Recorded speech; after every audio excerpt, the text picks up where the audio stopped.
Boa noite, Célio Melo, seja muito bem-vindo.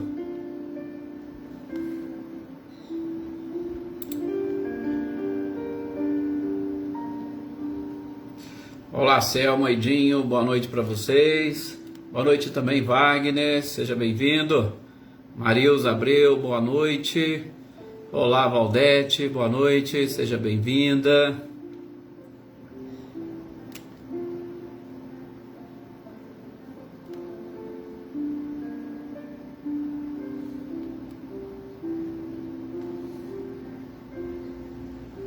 José Ricardo, boa noite.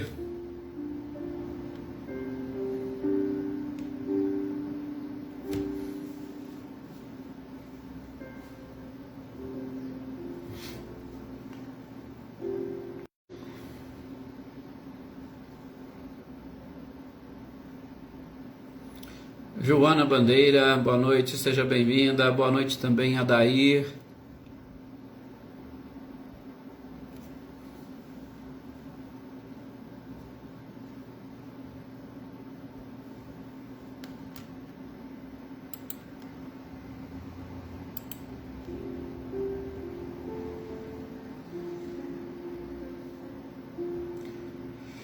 Com certeza será, Wagner. Será uma ótima leitura e estudo. Fátima Neri, boa noite, seja muito bem-vinda.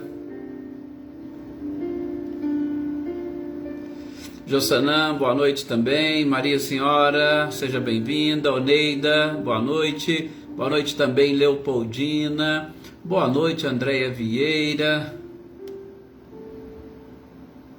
Eveline, Roberta e Gabi, boa noite para vocês. Boa noite também aqui já, né, para Nadsan. Boa noite.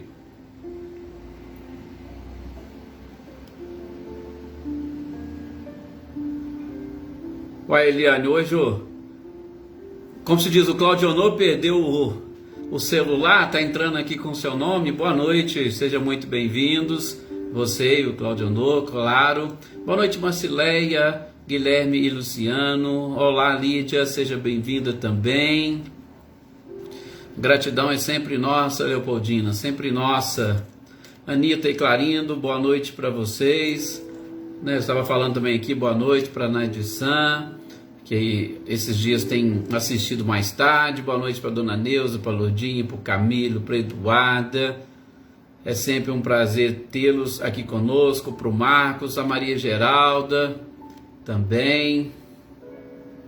Luísa Nalim, seja bem-vinda. Boa noite também, Mariângela.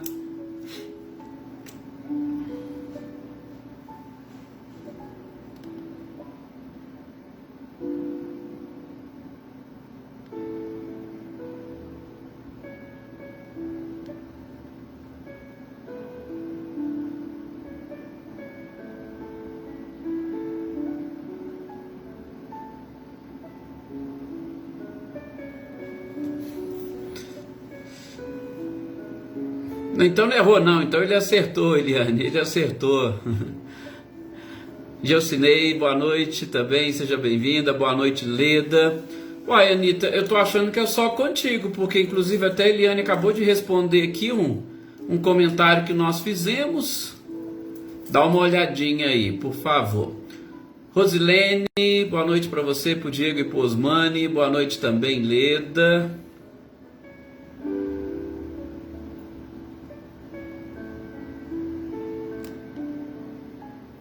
Gustavo Duarte, boa noite, seja bem-vinda também, Célia. Edna Bueno, boa noite também, seja bem-vinda. Ricardinho e Lúcia, boa noite para vocês. Boa noite também para Cidinha, Cerise, para Chile, para Patrícia, para Raquel Porfílio, para Maria Helena Porfílio também, para Patrícia, Adriana, a Sônia. É um prazer sempre tê-los aqui conosco. Olá, Glória Quirino, boa noite também, seja bem-vinda. Ricardo e Eliane.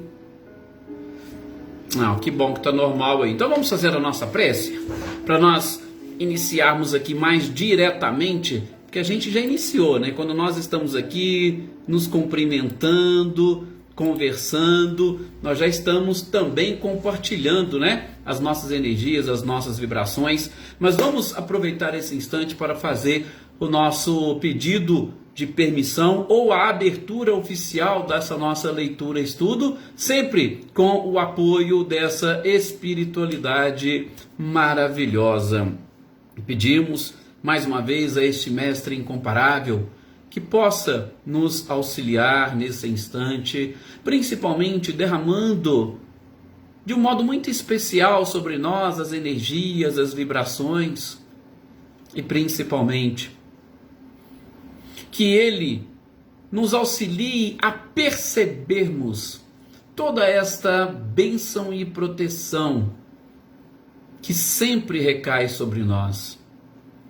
Costumo dizer muito, meus queridos companheiros, que o problema não está nas bênçãos, não está em Deus, em Jesus ou na espiritualidade. O problema está justamente em nós que não estamos aptos ou capacitados para perceber, sentir, apreender e assimilar todos os benefícios que a providência divina nos concede diuturnamente. É o dia inteiro de bênçãos, de proteção, de amparo. Nós só precisamos estar com as nossas antenas ligadas. Que Jesus possa, nesses instantes, juntamente com a espiritualidade, sobretudo o nosso anjo de guarda, nos auxiliar a ampliarmos cada vez mais essa capacidade de percepção de tudo aquilo que o Criador nos envia e derrama sobre nós e sobre toda a humanidade. Que esses conhecimentos que estamos buscando, que essas informações que estamos assimilando, nos auxiliem também, não somente a captar essas energias e vibrações, mas principalmente a distribuí-las para aqueles que fazem parte da nossa existência, que comungam conosco nestes momentos ou neste momento crucial da nossa vida, estejam eles encarnados ou desencarnados, e precisamos estar sempre preparados para distribuir. Como nos diz Francisco de Assis, é dando que se recebe. E quanto mais aprendemos essas formas corretas de praticarmos a caridade, mais nos aproximaremos de Jesus, do Criador, e é claro, da perfeição, da felicidade. Queridos amigos, queridos companheiros, que as nossas orações e vibrações desse instante possam também atingir a todos aqueles que fazem parte aqui da nossa equipe, do nosso grupo, que hoje não estão presentes, aos nossos familiares, de modo especial, que se encontram doentes ou em recuperação, que eles possam também sentir essas energias e vibrações, àqueles conhecidos que também nos pediram orações, àqueles que se consideram ainda como nossos inimigos, enfim, que os nossos desejos de paz se espalhem por toda a humanidade e envolvam todo o planeta. Que assim seja. Elaine Oliveira, boa noite para Elaine também. Não está aparecendo som nem imagem. Nossa.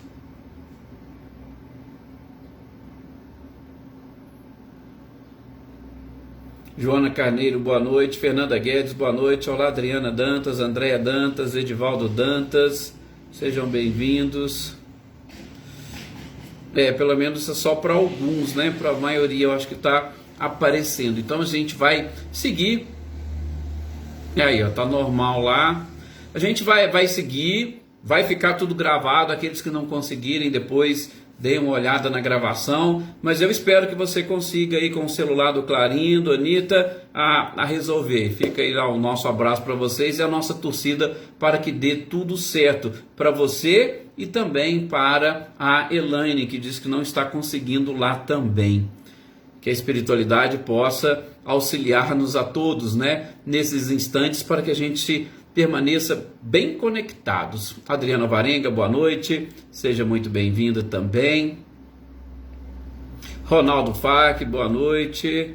É um prazer tê-lo aqui. E vamos nós, meus queridos companheiros, darmos a sequência à nossa leitura e estudo do livro da Gênese. Esse livro fantástico que está nos remetendo à época do próprio Cristo, com aqueles ensinamentos que talvez muitos de nós não tivemos a oportunidade de aprender e de assimilar. Aqueles, inclusive, que já ouviram em outras seitas estas informações, essa leitura, sempre fica, solto determinados ensinamentos. Olá, Nadissan, te cumprimentamos aqui, achei que você não ia aparecer hoje e deu certo, que bom, prazer tê-lo aqui novamente nesse nosso horário. Então, algumas palavras, algumas expressões ou algumas parábolas, aliás, gente, infelizmente, muitos ensinamentos do Cristo ainda não são ou não estão muito claros para nós, Gustavo? Realmente, paz para todos nós. Não estão muito claros se tratam de parábolas, se tratam de ensinamentos, se faz parte de um sermão ou o que é. Então a gente ainda tem um pouco dessa dúvida porque precisaríamos de um estudo um pouco mais aprofundado. Mas existem várias obras que nos ajudam. O que nós estamos fazendo aqui nessa leitura e estudo da Gênese, sobretudo nessa parte das predições, é separar, como o codificador fez, algumas das frases atribuídas ao próprio Cristo e identificar nelas aquela previsão para o futuro, porque boa parte delas nós estamos vivenciando aqui, nós estamos vivenciando agora. Não foram palavras que eram dirigidas ou que foram dirigidas àquelas pessoas, sobretudo neste momento que nós estamos, dirigidas aos escribas e fariseus daquela época. Não, elas também estão sendo dirigidas aos escribas e fariseus de hoje, sobretudo aos escribas e fariseus hipócritas, como bem ressaltou o codificador e a gente deixou mais ou menos também claro no nosso último encontro. Boa noite, Iraci, seja muito bem-vinda. A gente iniciou essa primeira parte da maldição contra os fariseus, contra os saduceus. A gente trouxe ali agora... nós trouxemos um pouquinho daquela parte introdutória do Evangelho segundo o Espiritismo, do conceito e das informações históricas que Kardec trouxe sobre os saduceus, sobre os fariseus, sobre os escribas. Nós falamos e começamos aquele sermão dos ais. Os ais. Alguns vão falar em 7, outros vão falar em 9, não importa, a gente vai seguir mais ou menos aqui o que Kardec trouxe para nós. A gente já viu aquela primeira expressão, ai de vós, escribas e fariseus, porque fechais as portas dos céus aos homens. E é claro, quando você fecha a porta para alguém, você também fecha a porta para si mesmo. Então, nós trabalhamos um pouquinho essa questão e falamos sobretudo daquela dificuldade de interpretação dos ensinamentos. E, gente, muitos de nós ainda hoje conseguimos, ou melhor, interpretamos os ensinamentos do Cristo como uma utopia, como uma fantasia, como uma ilusão e como algo distante. Mas não, ela está exatamente aqui, viva e presente no nosso meio. Nós só precisamos identificar o que vem a ser esse reino dos céus, porque muitos estão buscando e procurando ele em outros lugares. E a gente sabe que o próprio Cristo disse que ele veio. A sua principal missão, a sua principal tarefa é auxiliar a criatura a instalar o reino dos céus dentro do seu próprio coração. Então a gente pode fazer o nosso próprio céu, assim como nós criamos o nosso próprio inferno. Então, trabalhamos um pouquinho essas questões. Depois, nós falamos sobre aquela parte do proselitismo que os escribas e fariseus, ou o povo judeu, os hebreus de alguma forma, também buscavam. É lógico que a gente não vai encontrar de uma forma direta, essa questão... o Claudio No, agora está na sua... Não, pode ficar lá no da Eliane, Claudio No. Aquela questão voltada exclusivamente, nós estamos querendo... prosélitos, nós estamos querendo adeptos. A gente não vai encontrar diretamente, mas nós vimos que em várias passagens eles faziam questão de trazer, de tentar convencer as pessoas a seguirem os seus próprios rituais. Lembramos inclusive o exemplo de Paulo de Tarso e aquela discussão que ele teve com Tiago, que Pedro teve que intervir, porque Tiago queria que todos fossem circuncidados, que era um ritual hebraico, mas Paulo falou, mas peraí, isso não foi o que Jesus quis dizer. Não, a questão aqui é outra. Então, para mostrar que Jesus disse, cuidado, ai de vós, escribas e fariseus hipócritas, que saem rodando por aí, exatamente tentando atrair adeptos, e depois vocês acabam atraindo esses adeptos e conduzindo-os pelas suas falsas interpretações a lugares que, infelizmente, produzirão muito mais dor e ranger de dentes. Senhor Antônio Pazotto, boa noite também para o senhor, seja muito bem-vinda, Isabel e toda a família. Hoje, nós vamos aqui dando sequência. Kardec vai trazer um outro ai, né? Ai de vós, então geralmente assim, a fórmula é para praticamente a mesma. Ai de vós, escribas e fariseus hipócritas, tá? Só em alguns momentos que ele vai mudar um pouquinho, né? Ai de vós, cegos, condutores de cegos. Jesus chama atenção nessa outra passagem, nesse outro ai, porque eles, os judeus, principalmente os escribas e fariseus, os doutores da lei, eles orientavam as pessoas, principalmente no que diz respeito a determinadas coisas que estavam dentro do templo, sem reverenciar o próprio templo. Jesus ainda acrescenta, reverenciavam as oferendas que estavam em cima do altar, mas não se preocupavam com o próprio altar. Olha, como ou quão grande é a hipocrisia que Jesus apontou, lógico, no comportamento dessas pessoas e que serve para nós hoje. Chama a atenção porque, olha, o ouro que está aqui dentro do templo, este sim, você pode fazer um juramento sobre ele é sagrado. O ouro que está dentro do templo. Mas espera aí, e o templo? Então você não precisava jurar pelo templo. Isso não valia nada. Agora você precisava, ou se você jurasse sobre o ouro que estava no templo, aí sim, o seu juramento valia. Você poderia jurar perante o altar. Não valia nada. Agora, se você jurasse sobre o que estava em cima do altar, valia tudo. É lógico que a gente acaba assim falando e, querendo ou não, pelo pouco que a gente conhece e vê, viramos ou julgamos críticas. Não quero criticar aqui religião nenhuma, mas prestem atenção àquilo que Cristo falou. Gente, qual que é mais importante? É aquilo que está dentro do templo ou o templo em si?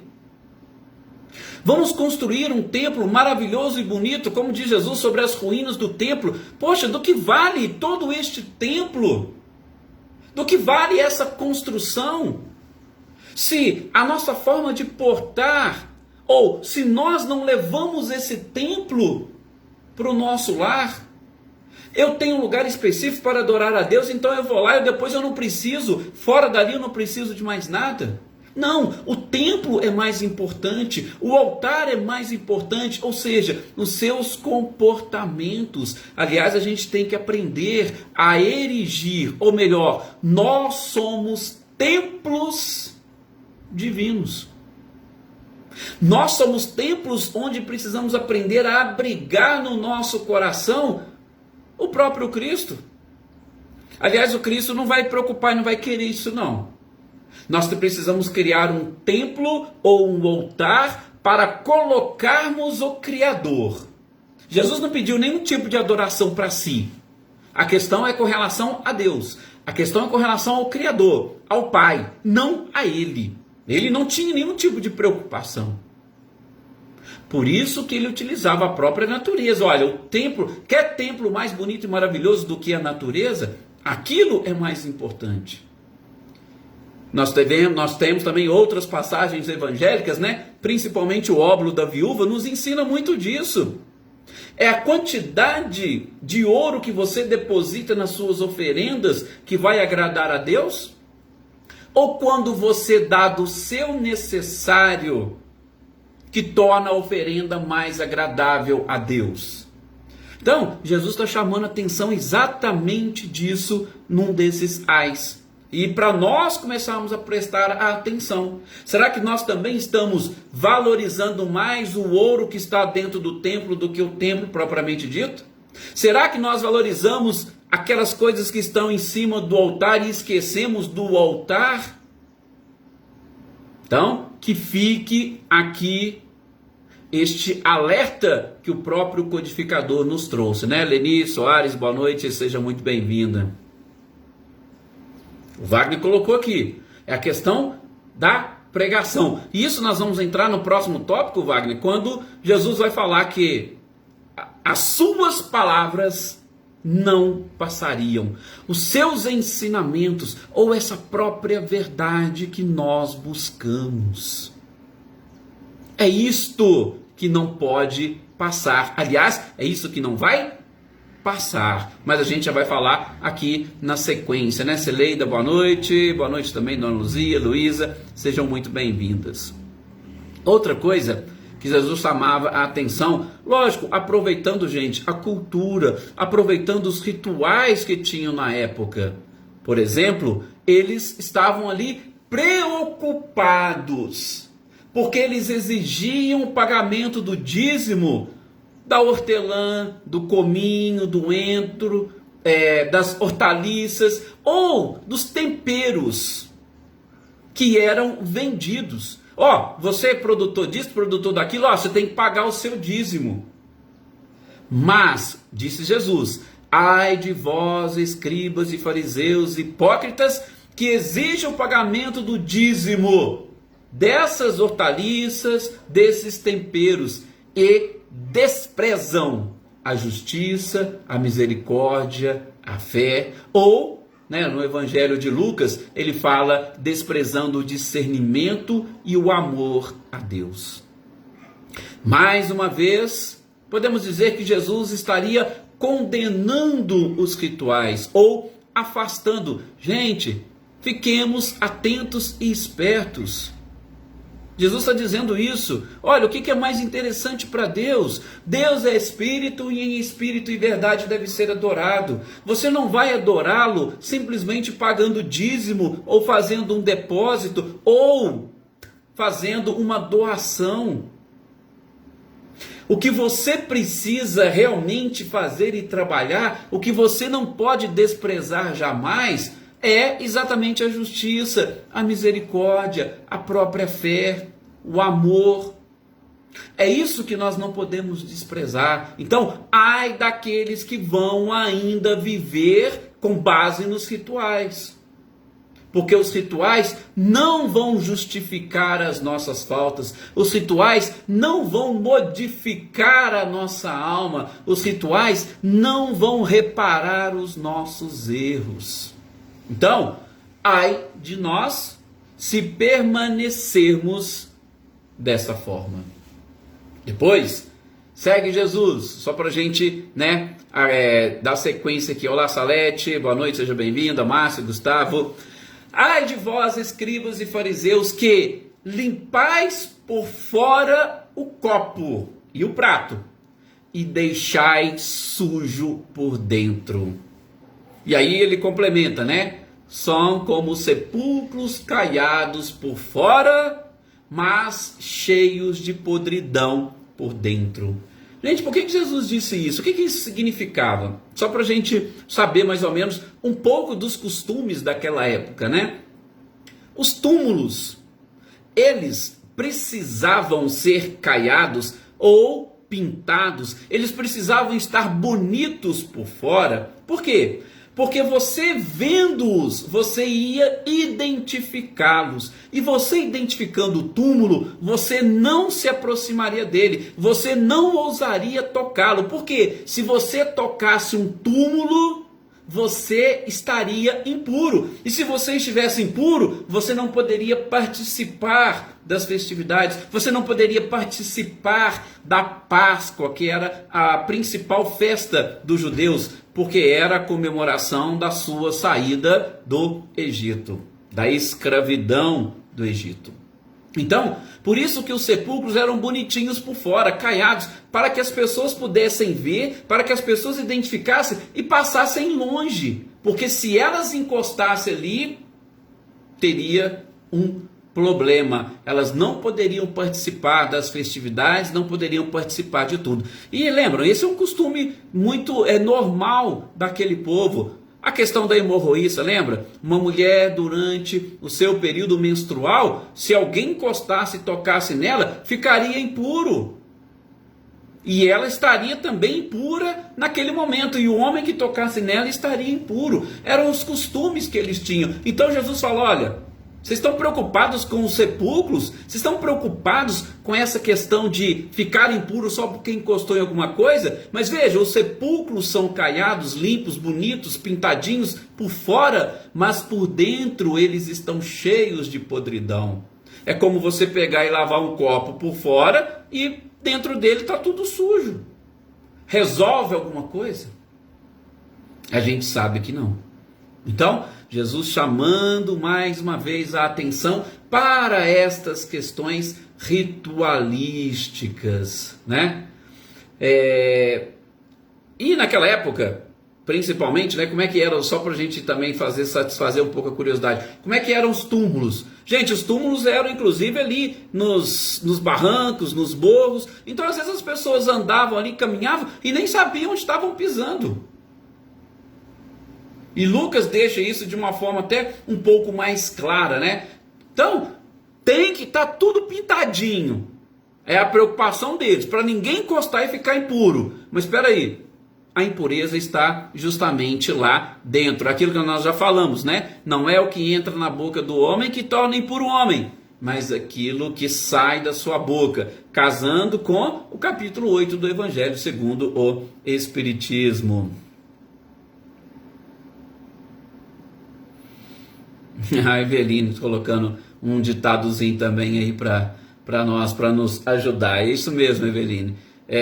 Tem vários ditados assim que a gente deve pensar e refletir bastante. Gente, o nosso processo de transformação íntima é assim. Por isso que Jesus está aqui chamando a atenção desses que se preocupam com o exterior e se esquecem do interior. E a gente precisa lidar muito mais com o interior. Por quê? Porque esse exterior aqui, quando nós terminarmos, sobretudo nós encarnados, quando nós terminarmos o nosso período aqui, isso aqui vai ficar. E o que vai? Vai o nosso interior. E o interior não tem jeito. Ele não muda e não se transforma com um passe de mágica. O nosso interior, ele vai se depurando com a nossa transformação, com a eliminação ou a substituição dos vícios pelas virtudes. Boa noite, Lidiane, seja muito bem-vinda. Cuidar do corpo e do espírito, sim, capítulo 17 do Evangelho segundo o Espiritismo, muito importante, não podemos esquecer disso, claro, mas a essência, né, Wagner, é o principal, que Jesus está chamando a atenção. Olhe bem para dentro. Depois tem outra passagem, um outro ai, né, que Mateus traz, que ai de vós, escribas e fariseus, que erigis túmulos aos profetas e adornai monumentos aos justos. E ainda dizem, se existissem na época dos seus pais, não nos teríamos associados a eles para derramar o sangue dos profetas. Olha outro detalhe interessante, sobretudo nessa questão da própria adoração. Gente, de novo ritual, de novo exterior. Adianta eu pegar e fazer um túmulo bonito e maravilhoso? Aqui está o fulano de tal, aqui está o profeta tal. Nossa, esse aqui nós vamos erigir um monumento aos justos. Mas espera aí, nós estamos seguindo o exemplo dos profetas? Nós estamos seguindo os exemplos dos justos? Por quê? Simplesmente erigir um templo e falar, ó, eu sou adepto de fulano, eu sou, como é que fala? Devoto de tal santo. Mas nós estamos seguindo os exemplos que estes seres nos deixaram? É o que Jesus está falando aqui. Não adianta. Precisamos o quê? O processo de modificação. E aí tem um trechinho que eles falam aqui, que poderia inclusive também se encaixar na questão da reencarnação. Porque Jesus chega a dizer que os próprios escribas e fariseus repetindo, se fosse na nossa época, se a gente estivesse lá, nós nos associaríamos, ou melhor, a gente fugiria, nós não ficaríamos ali com os nossos pais que apedrejaram, ou que maltrataram, ou que expulsaram os profetas e os justos. Mas será que não eram vocês mesmos que estavam lá e que faziam isso e que hoje estão aqui erigindo túmulos e adornando monumentos a eles? Exatamente por essa questão do remorso ou da culpa daquilo que vocês fizeram com eles? E vocês acham que simplesmente erigindo um túmulo vai estar resolvidos os problemas? Estarão sendo reparados todos os seus erros e todos os seus equívocos? Não, porque o próprio Cristo diz, e aí é uma parte mais profunda, na passagem evangélica. Já estávamos nos associando aos inimigos do bem, aos inimigos da verdade, aos inimigos dos profetas e dos justos. Hoje tentamos desculpar fazendo ou praticando atos exteriores, mas nós ainda nos associamos aos seus inimigos. Por quê? Porque ainda não conseguimos compreender a verdade. Ainda não conseguimos nos arrependermos dos nossos equívocos pretéritos.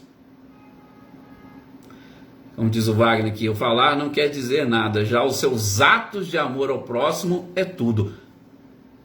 Bem-aventurados os puros de coração. Gente, vocês devem estar percebendo que tudo está exatamente de acordo e a coerência lógica entre as obras, que Kardec nos traz.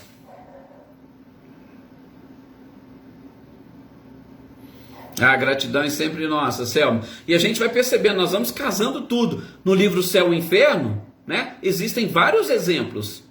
Olha, pessoas que eram assim, que eram assado, que para a sociedade era de um jeito, mas no fundo, não eram tudo aquilo. E já tem outras pessoas que eram ignoradas pela sociedade e de repente, no mundo espiritual, mostraram verdadeiramente quem. Então, a gente tem todas as chances e oportunidades de modificar, de mudar a nossa própria vida. Então, esses exemplos e este sermão é algo fantástico e a gente está, como o Kardec fez, fazemos uma leitura e estudo, tentando aprofundar um pouquinho para entender e extrair, que é o principal que a gente vai falar na sequência, extrair a essência dos ensinamentos do Cristo.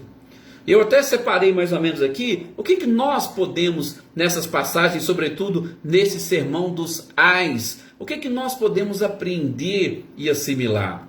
A primeira coisa que eu separei e que eu achei assim, bem interessante seria essa necessidade que nós temos que ter, gente, de desenvolver a coragem e assumir a nossa postura. Sabe, a gente precisa ter certeza da verdade. Nós não podemos continuar, vamos assim dizer, em cima do muro. Não estou querendo dizer que nós temos que sair por aí brigando com todo mundo. Não, mas eu analisando em relação a mim mesmo, será que eu já adotei essa coragem e uma postura de que diante dessa verdade eu vou praticar? Ou eu ainda estou daquele outro lado dos escribas e fariseus que eu quero mais mostrar para os outros do que para mim mesmo? Ou seja, estou vivendo uma vida de mentiras. Porque é interessante como uma companheira, a Cláudia, uma vez falou no estudo que eu não esqueço mais. Ela diz o seguinte: quando nós arrumamos ou inventamos uma desculpa, seja ela qual for, nós passamos ou somos obrigados a viver uma vida dupla. Já imaginou? Você fala com uma pessoa que é ir na sua casa te visitar e você fala assim: ó, não, tal dia eu não vou estar em casa, eu vou sair. Se aquilo for uma mentira, já pensou? Todas as vezes que você encontrar com aquela pessoa, você vai ficar preocupado daquela pessoa descobrir que você simplesmente não quis recebê-la. Ou seja, você vai ter que ter uma vida dupla. Então, este sermão, uma das coisas que eu particularmente extraí é isso. A gente precisa assumir a nossa postura e ter a coragem. Opa, eu estou aprendendo isso, então eu vou viver isso. Ah, mas fulano... Não, eu não preciso até nem falar para fulano. Eu preciso viver para mim mesmo. Tudo isso que o Cristo está dizendo, eu preciso viver para mim mesmo. Eu não tenho que preocupar com fulano ou com ciclano. Eu tenho que adotar essa postura e ter a certeza de que não é a prática de um ritual que vai resolver os meus problemas. Então, a gente precisa exatamente fazer isso. E não nos acovardarmos como os escribas e fariseus. Por quê? Porque em determinadas situações, o que a gente vê e o que a gente percebe, né? Cláudia Fernandes, boa noite. O que a gente percebe é algumas pessoas se escondendo dentro de um comodismo, simplesmente porque não quer assumir para si mesma que precisa modificar os seus comportamentos, precisa modificar os seus pensamentos. Uma outra coisa que eu particularmente achei interessante, né, fazendo o estudo dessa passagem e buscando, né, trazer um pouco mais de informações para vocês, e aí eu busquei lá no Emmanuel, né, o Evangelho por Emmanuel, ele é fantástico. Emmanuel tem uma frase que ele diz o seguinte, que ser cristão não é dilatar a tolerância com o mal. Não é isso. E muitas das vezes, dilatar a tolerância com o mal, que nós começamos com a gente mesmo. O que ele está querendo dizer nessa frase? Ele quer dizer o seguinte, olha, eu sou cristão, tá? Então, nossa, fulano, não, eu tenho que tolerar o mal. Não, não é isso. Ah, eu fiz isso de errado. Nossa, não, mas eu sou cristão, eu vou me perdoar. Não, não é isso. Tá? Emmanuel falou, ser cristão não é dilatar a tolerância com o mal. Eu acho assim uma reflexão muito profunda em cima dessa frase de Emmanuel. Porque nós às vezes confundimos isso. Ser cristão, gente, é seguir os ensinamentos do Cristo. Tolerar o mal, muitas das vezes, acaba se confundindo com passar a mão na cabeça. Deixamos de dizer a verdade. Sim, porque a gente sabe que a verdade machuca. Ou pelo menos nós pensamos assim. Vocês já pensaram assim? Alguém já falou isso para vocês? Não, a verdade dói, a verdade machuca. Emmanuel fala assim, não, a verdade não dói e não machuca. O que dói e machuca é a injustiça, é a calúnia, é a mentira. É isso que dói e machuca. A verdade não.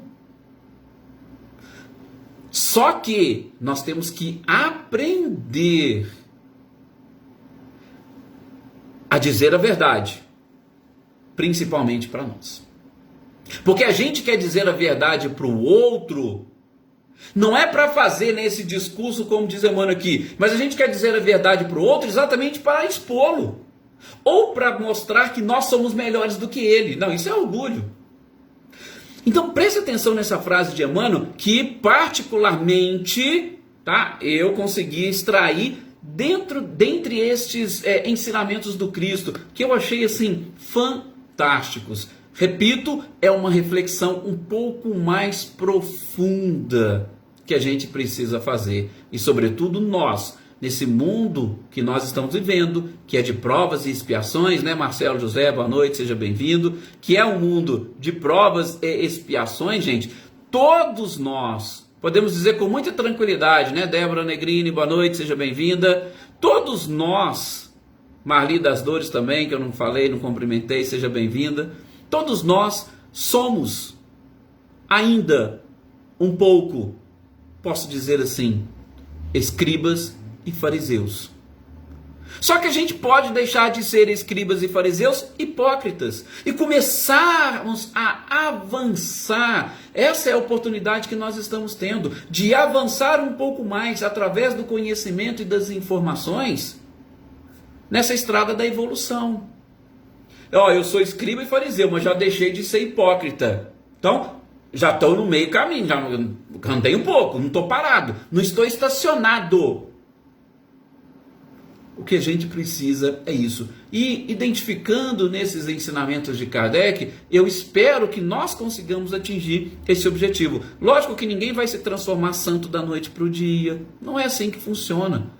A vida é um processo evolutivo. A cada dia, uma frase, uma palavra que a gente guarda, que a gente grava, ela já vai servir de parâmetro para nós começarmos a julgar os nossos próprios comportamentos. E aí a gente vai perceber que não é tolerando o mal, não é passando a mão na cabeça, principalmente da nossa, que nós vamos conseguir atingir o objetivo, mas é mudando os nossos comportamentos, é entendendo aquilo que Jesus quis dizer. Porque quando estivermos diante da nossa própria consciência, que será o nosso juiz, nós estarmos muito certos da sentença, e em especial, mais certos ainda, do arrependimento, para que a gente passe a adotar posturas corretas, adequadas, para atingirmos o objetivo também ideal.